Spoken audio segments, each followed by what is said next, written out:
vefe 2027 atufanyie mtu huruma, tunalawana. Yule mtu ambaye atembei na sisi one way aende wapi? Aende wapi? Tunataka kufagia Western hii, tunataka kufagia tukuwe na viongozi wapya ambao wanaelewa shida ya mwananchi inakaa namna gani. Baba ndio wewe baba kaliwa balu walio kune faki nia.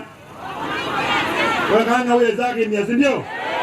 Sasa kutupanga vya binga huko jago kinyakimi na fuja bene. 2027 kukinyeza kwa namna baginia tunakinya, si ndio? Wanakinya mambo ya ubroka mefanya nini?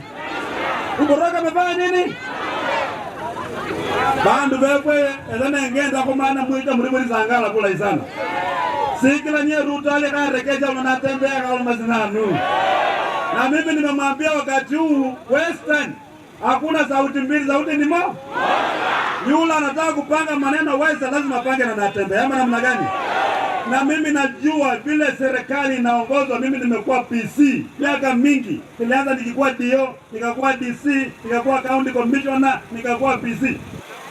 Tumeongoza watu dunia hii. Ruto hajawahi kuongoza mtu. Atoka university akaenda kwa YK akakuwa MP. Ndio mnaona serikali inamsumbua namna hii. Hana jibu. Anaongeza ushuru, anadanganya watu hivi. Anaongoza ushuru, Kenya haiwezi kuwa namna hii watu wetu. Hii reli mnaona inapita hapa, mambo yake imekusha. Mambo yote yatakuwa yanapitia Kisumu kienda Uganda. Nyonye mwawe ile sio. Na viongozi wetu wako ndani wanapiga makofi, watu wa Nyanza wanapeleka reli inapitia kule Kisumu inaenda kule Uganda. Hapo ndio kwa wale wale ndio